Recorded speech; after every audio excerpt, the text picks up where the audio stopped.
Yo aprendo español. Yo vivo aquí. Yo tengo un perro. Yo quiero agua. Listen to that. That's the robot Spanish disease.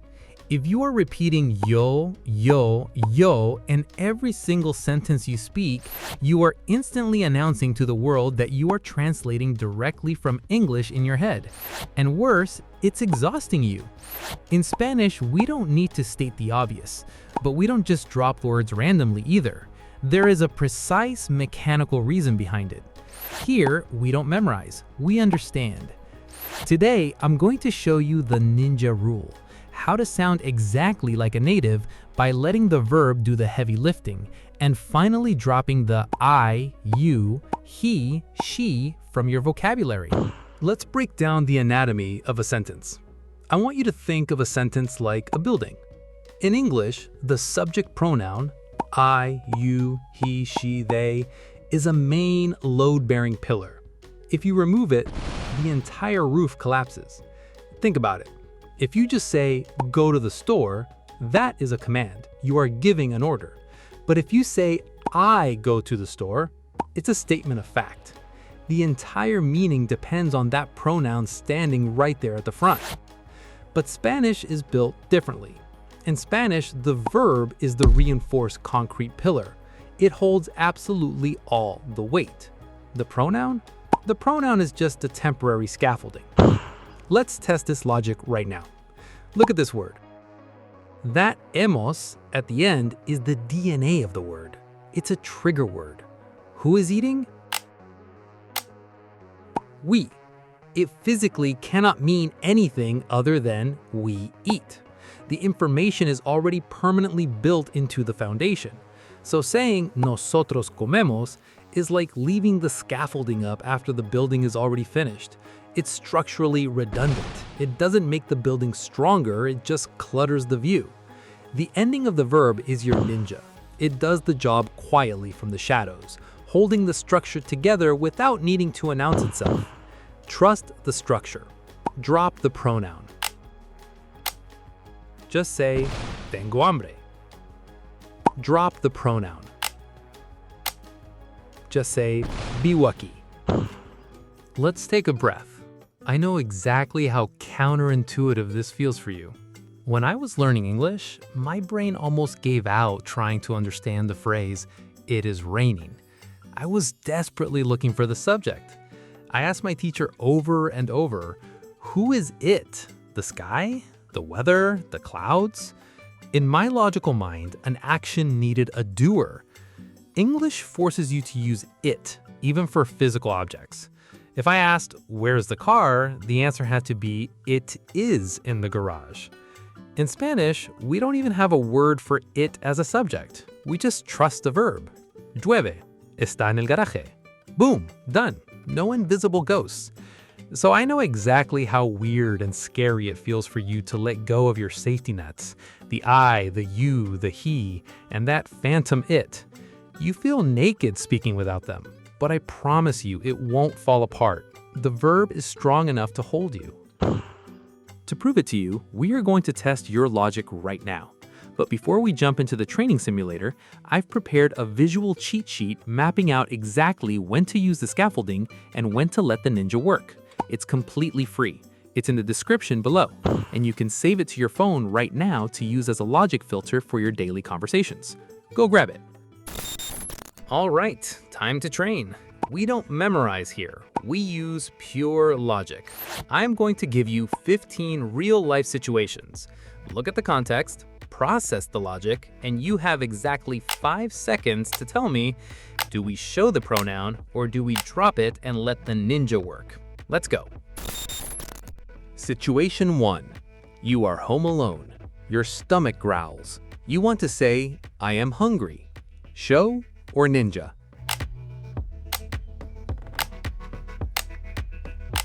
Ninja. Tengo hambre. It's obvious it's you. The trigger word is enough. Situation 2. You are introducing yourself to a new group. You want to say, I have a cat. Show or ninja?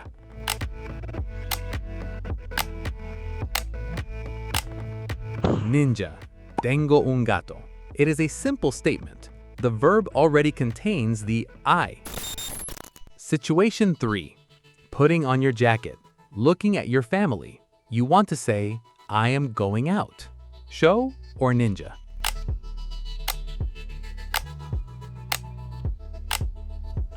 Ninja. Voy a salir. The action is entirely about yourself. No need to announce yo. Situation 4. You are at a restaurant. You are ordering for both. You want beer, but I want water. Show or ninja?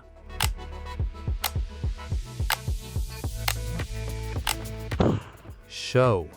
Tú quieres cerveza, pero yo quiero el agua. That is pure contrast. You are creating friction between two different people. If you drop the pronouns, you lose the impact of the comparison. And if you said la agua, you are dead to me. Go rewatch the gender exceptions video. Situation 5. A husband is on the phone. His wife is at the office. He wants to say, she works late. Show or ninja?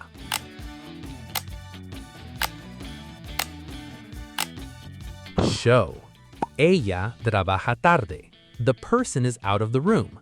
If you just say trabaja, the foundation is unstable because it could mean he, she, or you formal.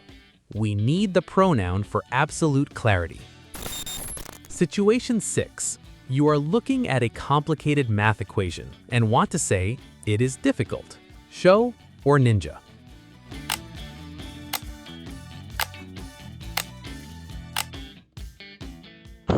Ninja. Es difícil. Stop looking for the ghost. It does not exist as a subject in Spanish. The verb es is the whole sentence. Situation 7. You are cooking and ask the person right next to you, what do you want to eat? Show or ninja?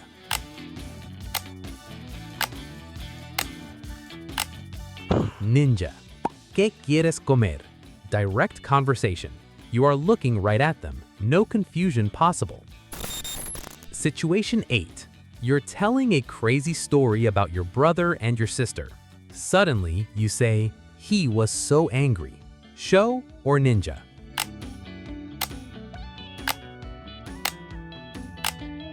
Show. Él estaba muy enojado. Total ambiguity.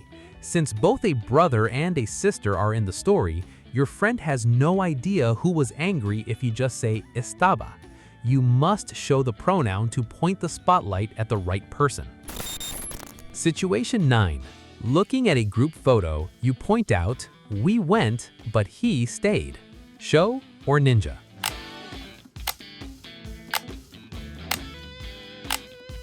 Show. Nosotros fuimos, pero él se quedó. Contrast between a group and an individual.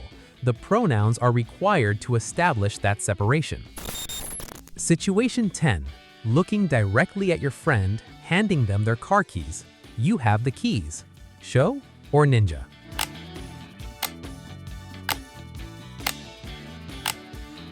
Ninja.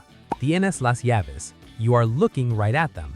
The S at the end of tienes is the DNA that tells us it's you. Situation 11. Someone asks, where is the car? And you answer, it is in the garage.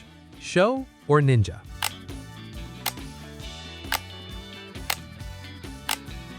Ninja. Está en el garaje. Again, delete the it from your brain. And because we are talking about location, we use our place rule for estar. Situation 12. A competition just ended. A girl grabs the trophy, points to her own chest and says, I am the best one here. Show or ninja?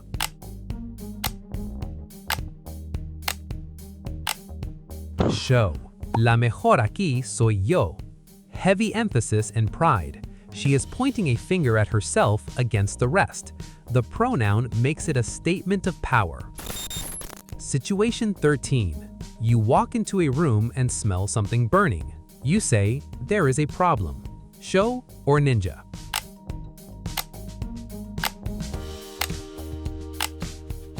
Ninja. Hay un problema.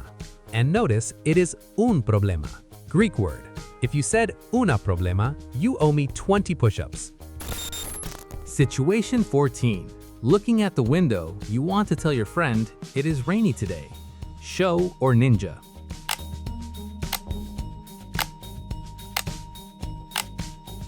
Ninja. Está lluvioso hoy. In English, you are forced to use the ghost pronoun it just to fill the space because your sentences demand the subject. In Spanish, we don't use filler subjects for the weather. The verb stands on its own.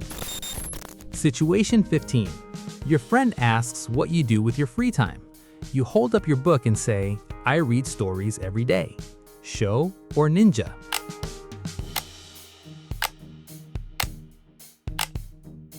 Ninja. Leo historias todos los días. The trigger word holds the entire building. Notice how you don't need yo. The verb leo absorbs the pronoun, leaving you free to build the rest of the context naturally. So, from now on, look at your sentences. If the verb already has the answer built into it, stop holding the scaffolding. Drop the yo. Be the ninja. Your mission for today. Your homework is to go down to the comments and write one sentence about your day using the phantom subject. Do not use the word yo. Use logic and let the verb do the heavy lifting. I trust you, and I will be down there reading and correcting your sentences. Stop announcing your movements. If the verb does the work, stay hidden. Logic beats memory. I'm Max, and this is Uncomplicated Spanish.